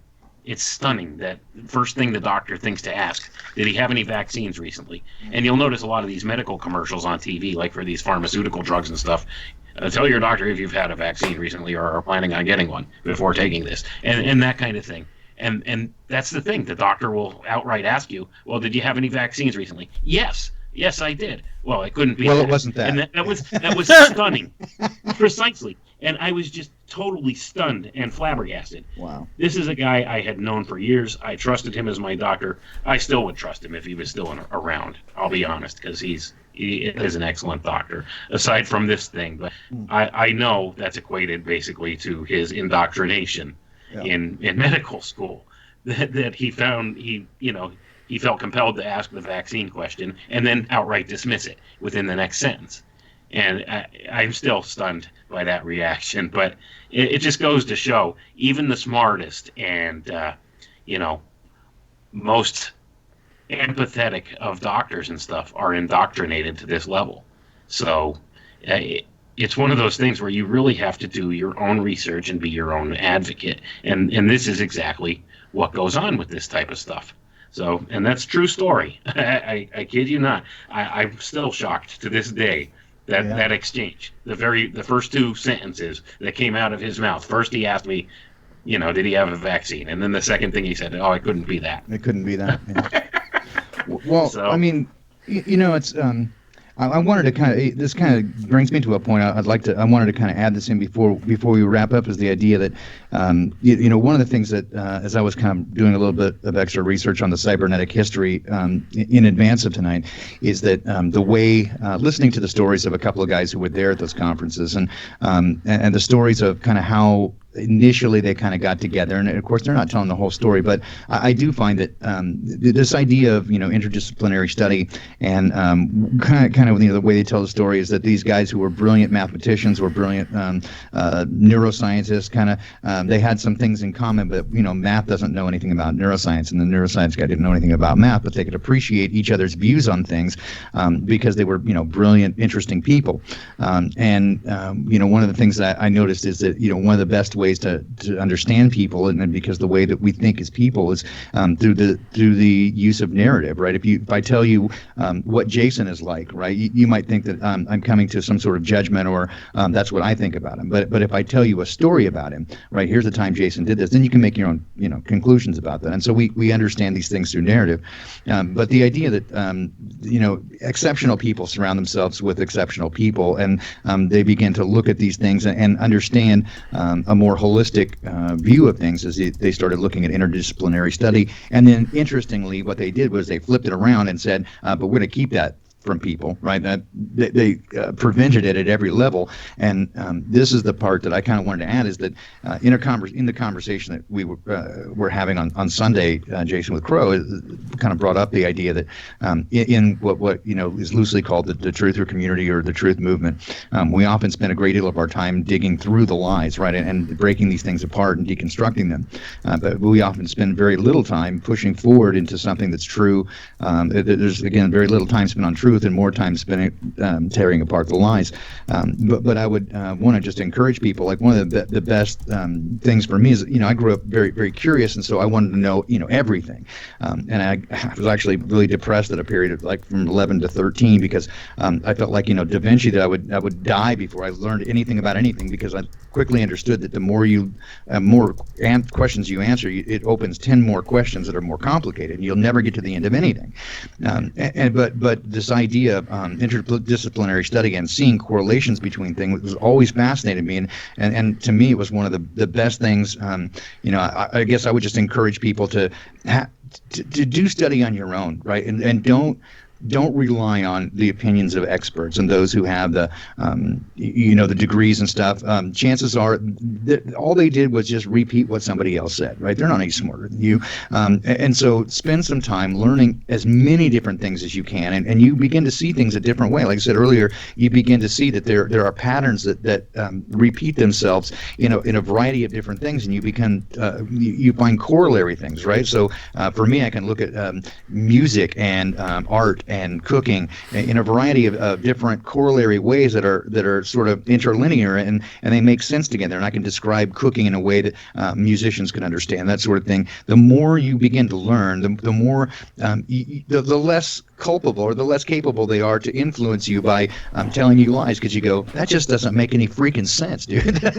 Right? So I would just encourage people to become what I would call an autodidactic polymath, right? So teach yourself to learn a variety of different things, at least to the level of a core competency where you feel comfortable with it and that you can dialogue in those topics, right? It will not only make you more competent, but you're not going to get lied to, right? You can just call bullshit when you hear it and go, no, man, that ain't right, right? And anyway, that would be my encouragement, is for you, and if you're homeschooling your kids or whatever, teach them to think between the lines, right, and to put these things together and look at what the information that falls through the cracks, the things that they tell you that, they're teaching you history, and they teach you economics, and they teach you government, but they never teach you how those things all went together, right? And that much of what happened in the early American history had to do with money and a national banking system and the Federal Reserve. They keep those things separate. Why? Because if you connected the dots, you'd overthrow the government. You go, no, I get it now, right? So they keep those things separate. So that'd be my encouragement to people, is just study as many different things as you can, as deeply as you can. You can get off the hamster wheel of every conspiracy, but get into understanding the basics of things, and sooner or later you will not be easily swayed to buy into bullshit. Polymathery for the win. For the win. So we're down to 14 minutes. Shall we talk about where the future looks to be heading with cybernetics? It's bad, okay? Okay, way to spoil the whole thing in just one sentence. Now, come on, man. No, I had my bid. I'm going to shut up now. Wayne, what are we looking at? What are we looking at for the future? Well, basically, if everything goes according to the plan of the people that are in power right now at the top of the control structure, we're looking at a panopticon control grid of just unbelievable proportions. We'll be looking at invasive technologies that are actually wired directly to our brains and our bodies and are transmitting our data in real time to an artificial intelligence control system. Basically, we'll be the Borg for the most part. Your thoughts will be available on the internet. It's called the Internet of Thoughts. I'm not kidding. This is not something I thought up. This is something they have actual policy papers about and have been talking about. This is a subsystem of the Internet of Things, which is rolling out heavily right now. So all of this stuff is basically, not science fiction, guys. It's not in the realm of science fiction at all. These technologies exist right now, and I believe they're being implemented right now. I have good reason to believe they may be being implemented right now. So it's one of those things where you got to take it all with a grain of salt. And I'm not about putting out fear. I just want people to understand the information that these things exist and they're out there, and the people controlling them right now don't necessarily have the best intentions for you and I with this stuff. So we need to beware and kind of put the brakes on things while we still can. And there certainly is a good deal of evidence just in terms of the widening of the Overton window on these topics, and to make these things seem acceptable and desirable, in media, movies like She and I, Robot, and these different things that push these ideas. The singularity, right? So they're pushing these ideas as being not only acceptable but desirable. I know more than one person who thinks it would be a great idea to give up their body and just be uploaded into the internet and to exist forever in that state. One with the cloud. Again, excuse me. But once again, this harkens back to the idea of spirit. Where does the spirit reside in all of this? It's one thing to think that you could possibly maybe transfer your consciousness into a machine, but would this really be your actual spirit residing within that consciousness? Or is this just a clever computer replication of your brain patterns and your thought patterns and things like that? That's the other question, and I think that's a valid question that needs to be explored. And it seems to me that for the large part of transhumanists, they have this more secular view of things. They think in terms of hypermaterialism, that we're nothing more than just these physical beings, and that there's not really any such thing as like a spirit or a soul per se. They hardly believe this. Do you think that they actually believe that, or do they want you to believe that? Because from my view, I don't think they believe that. I think they know better. I think they want people to believe that. I think that's the idea that they're pushing and the ideology, but I don't think they believe that. Well, that's the other thing. I mean, there are some of them that do heartily believe that, and there but are not at some the highest controlling levels, right? I mean, some of the people they have pushing it. No, I suspect you. Geordie Rose and those kind of guys, they're into it. But when you get up to the higher levels, the people who are really, having their strings pulled to pull the strings, the level 2 marionettes or whatever you want to call them, they seem to have a belief system that isn't entirely non-materialistic. So right. No, and I could see your point there, and I think there is some level of that going on, where there are people at the top of the power structure that don't believe this, but they would like for you and I to believe this. Absolutely. So, if they want us to believe that we could have our consciousness, transferred into a machine so that we could live forever, and we lose our soul in the process of that, then that's kind of a disturbing thing. And you got to wonder what's their motivation. Isn't that sort of the promise, though, of immortality through? That is the promise. Yes, through being the transhumanism is that you can live forever, and your body may perish, but your soul will live on, but you lose that soul in the process. And to me, that seems to be the threat, the imminent threat of the transhumanism movement, is to join in with the prospect of immortality, but an immortality that is very unpleasant. Right, and this all has its roots way back in the Garden of Eden. You can be as God, and that's where it's all about. It's a lie, the great lie, in my view, in my estimation, when you look at it from a spiritual perspective.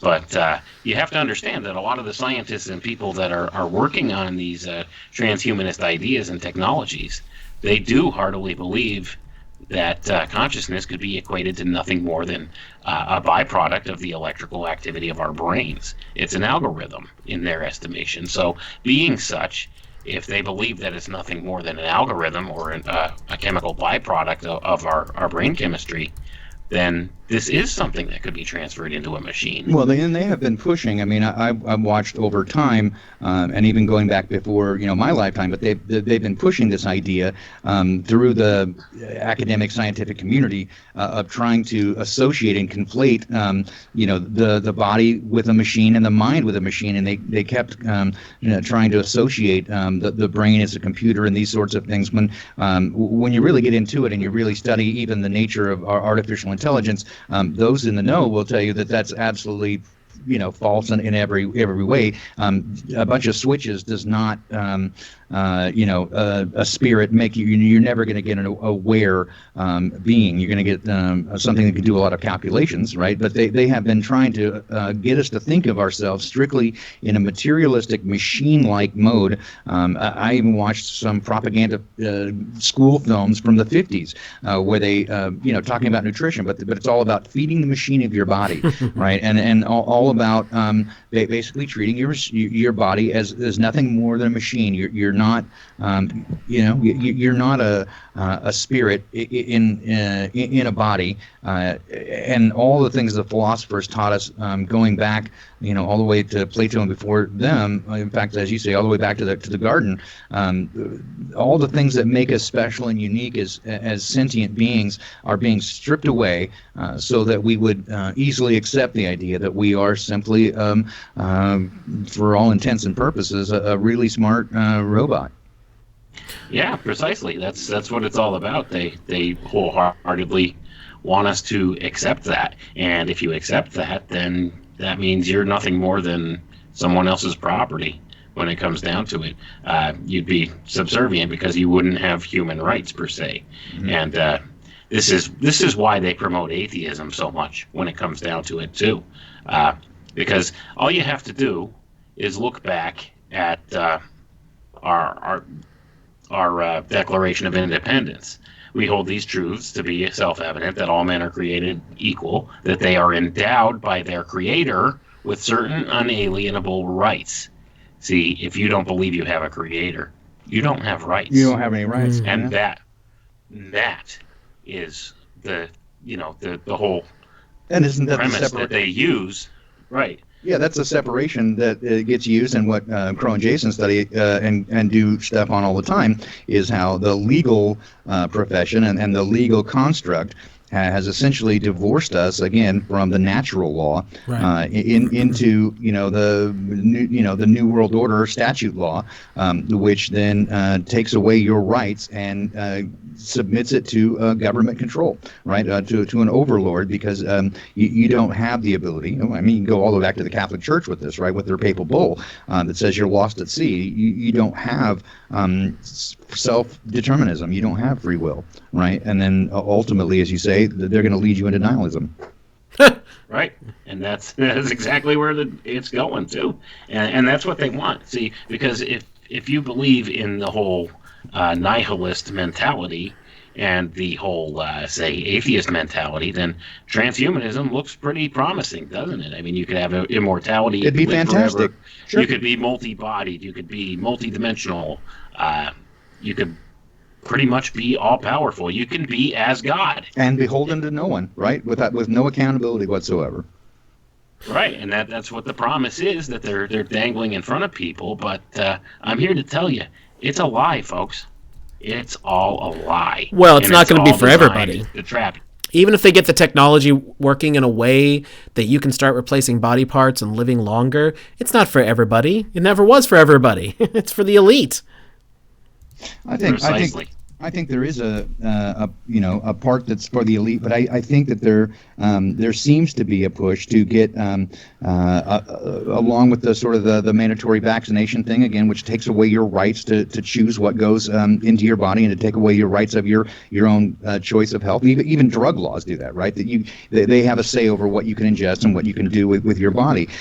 So I think there probably is going to be a push, a secondary level, and maybe this is not to get too far far out there, but maybe this is corollary to what we find with the mark of the beast, and you have something put in either in your forehead or in your hand. So you have the high level or the low level, right? That you're implanted with something that makes you part of the system, so they can track and control you, and gives you you get access to the system, but you're not one of the privileged elites, right? So I mean, there's possibility there. I see possible correlation. I'm not making any prognostications, or again, I don't want to don the cloak of Chicken Little here, but to say that it does seem to me from all appearances that there is going to be a mandatory push to be part of the Internet of Thoughts, because they want to they don't want you having free will. They don't want you to be an independent being, because to me that's the biggest thing when people say to me, like, what can we do to break this up if it's all a constructed matrix? I go, you know what? Again, follow your heart and follow nature and follow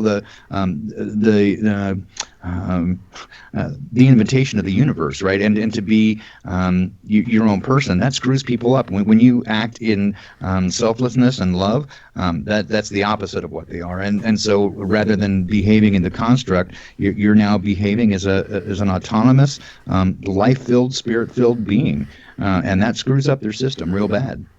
We're just about out of time here, guys. Wayne, do you want to wrap this up for us? And before we go, if anybody is interested in our new sponsor, Randy from Houston's new product that he just put out, it's called lowerthefriction.com. I'm going to be a guinea pig for that probably this weekend. I'm going to go visit him in Houston, and I'll let you know how it goes. But if you guys want to give it a shot, go to lowerthefriction.com and use promo code SOS, which is, of course, for Secrets of Saturn, for 5% off. And if the company builds up, maybe we'll be able to do some more promotions. This is just something to kind of get it kickstarted. So there you go, Wayne. Let's tie it up. Yeah, lowerthefriction.com, folks. Go check it out. It's good stuff. I mean, I'll stand behind Randy on this because I'm familiar with the product.